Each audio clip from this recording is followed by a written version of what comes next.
Hello friends, welcome back to my channel.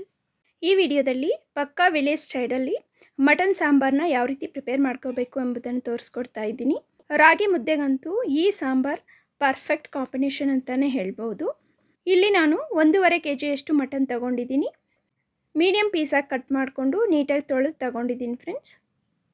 1 table spoon ಗಸಗಸೆ, 2 table spoon ಅಚ್ಚ ಖಾರದ ಪುಡಿ, 4 ಟೇಬಲ್ ಸ್ಪೂನ್ ಧನಿಯಾ powder, 2 table spoon ಕಲ್ಲುಪ್ಪು, 4 ಗಡ್ಡೆ ಬೆಳ್ಳುಳ್ಳಿನ ನೀಟಾಗಿ ಸಿಪ್ಪೆ ತೆಗೆದುಬಿಟ್ಟು ತಗೊಂಡಿದ್ದೀನಿ. ಒಂದು ಬಿಗ್ ಸೈಜ್ ಟೊಮ್ಯಾಟೊ, ಒಂದು ಬಿಗ್ ಸೈಜ್ ಆನಿಯನ್ನ ಈ ರೀತಿ ಕಟ್ ಮಾಡ್ಕೊಂಡಿದ್ದೀನಿ. 10ರಿಂದ 12 ಲವಂಗ, ಬೆರಳುದ್ದ ಚಕ್ಕೆ, ಶುಂಠಿ ಒಂದು 2 ಇಂಚು, ಒಂದು ಹಾಫ್ ತೆಂಗಿನಕಾಯಿನ ಈ ರೀತಿ ನೀಟಾಗಿ ಕಟ್ ಮಾಡಿಕೊಂಡು ತೆಗೆದುಕೊಂಡಿದ್ದೀನಿ. ಈಗ ಇವೆಲ್ಲವನ್ನು ಸೇರಿಸ್ಬಿಟ್ಟು ಮಸಾಲ ಪ್ರಿಪೇರ್ ಮಾಡ್ಕೋಬೇಕು. ಬನ್ನಿ ಫ್ರೆಂಡ್ಸ್, ಯಾವ ರೀತಿ ಪ್ರಿಪೇರ್ ಮಾಡಬೇಕು ತೋರಿಸ್ತೀನಿ. ಸ್ಟವ್ ಮೇಲೆ ಒಂದು ಕಡಾಯಿ ಇಟ್ಕೊಂಡು 2 ಟೇಬಲ್ ಸ್ಪೂನಷ್ಟು ಆಯಿಲ್ ಹಾಕ್ಕೊಳ್ಳಿ. ಆಯಿಲ್ ಬಿಸಿ ಆದಮೇಲೆ ಶುಂಠಿ, ಬೆಳ್ಳುಳ್ಳಿ, ಆನಿಯನ್ ಸೇರಿಸ್ಬಿಟ್ಟು 2 ನಿಮಿಷ ಫ್ರೈ ಮಾಡ್ಕೊಳ್ಳಿ. ಆನಂತರ ಲವಂಗ, ಚಕ್ಕೆ, ತೆಗೆದುಕೊಂಡಿರುವಂತಹ ಗಸಗಸೆ, ನಂತರ ಚಿಕ್ಕದಾಗಿ ಕಟ್ ಮಾಡ್ಕೊಂಡಿರುವಂತಹ ಟೊಮೆಟೊ, ಕೊತ್ತಂಬರಿ ಸೊಪ್ಪು ಮತ್ತು ಪುದೀನ ಸೊಪ್ಪನ್ನು ಸೇರಿಸ್ಕೊಂಡು ಮೆತ್ತಗೆ ಫ್ರೈ ಮಾಡ್ಕೊಳ್ಳಿ. 3 ನಿಮಿಷ ಮಿಕ್ಸ್ ಮಾಡ್ತಾ ಫ್ರೈ ಮಾಡಿಕೊಂಡ್ರೆ ಸಾಕು ಫ್ರೆಂಡ್ಸ್, ಎಲ್ಲ ಮೆತ್ತಗೆ ಫ್ರೈ ಆಗೋಗುತ್ತೆ.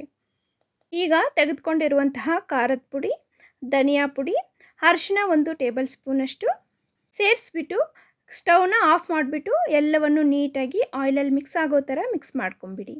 ಈಗ ಮಿಕ್ಸಿ ಜಾರಲ್ಲಿ ನಾವು ಕಟ್ ಮಾಡ್ಕೊಂಡಿರುವಂಥ ಕೊಬ್ಬರಿನ ಈ ರೀತಿ ಫಸ್ಟು ಗ್ರೈಂಡ್ ಮಾಡ್ಕೊಂಡು ತಗೊಳ್ಳಿ. ಆ ನಂತರ ನಾವು ಫ್ರೈ ಮಾಡ್ಕೊಂಡಿರುವ ಎಲ್ಲ ಸ್ಪೈಸಸ್ನು ಇದೇ ಕೊಬ್ಬರಿಗೆ ಸೇರಿಸ್ಬಿಟ್ಟು ಬೇಕಾಗುವಷ್ಟು ವಾಟರನ್ನು ಆ್ಯಡ್ ಮಾಡಿಕೊಂಡು ಮೆತ್ತಿಗೆ ಗ್ರೈಂಡ್ ಮಾಡಿಕೊಂಡು ಈ ರೀತಿ ತೆಗೆದುಕೊಳ್ಳಿ.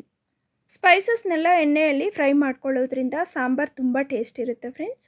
ಈಗ ಸ್ಟವ್ ಮೇಲೆ ಒಂದು ಕುಕ್ಕರ್ನ ಇಟ್ಕೊಂಡ್ಬಿಟ್ಟು 2 ಟೇಬಲ್ ಸ್ಪೂನಷ್ಟು ಆಯಿಲ್ ಹಾಕಿ, 1 ಟೇಬಲ್ ಸ್ಪೂನಷ್ಟು ಸಾಸಿವೆನ ಹಾಕಿ. ಈಗ ನಾವು ತೊಳೆದು ಇಟ್ಕೊಂಡಿರುವಂತಹ ಮಟನ್ ಪೀಸಸ್ನೆಲ್ಲ ಇದಕ್ಕೆ ಸೇರಿಸ್ಬಿಡಿ. ರುಚಿಗೆ ಬೇಕಾದಷ್ಟು ಕಲ್ಲುಪ್ಪನ್ನು ಸೇರಿಸ್ಕೊಂಡು ನೀಟಾಗಿ ಮಿಕ್ಸ್ ಮಾಡ್ಕೊಂಬಿಡಿ. ಮಿಕ್ಸ್ ಮಾಡ್ಕೊಂಡಾದಮೇಲೆ 2 ನಿಮಿಷ ಹಾಗೆ ಸ್ಟವ್ ಮೇಲೆ ಬಿಟ್ಬಿಡಿ friends.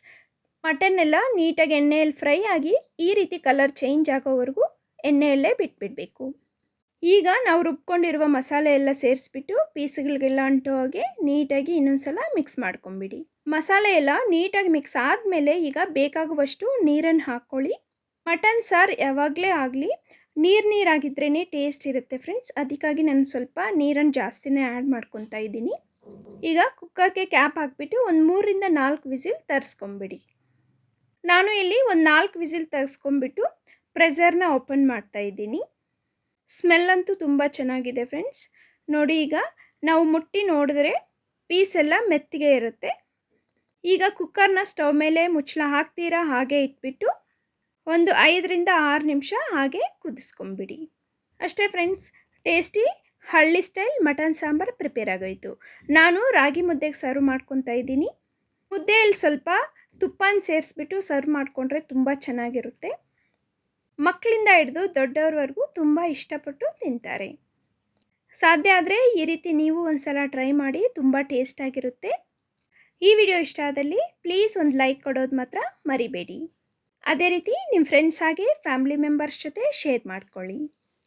Thank you for watching and have a great day.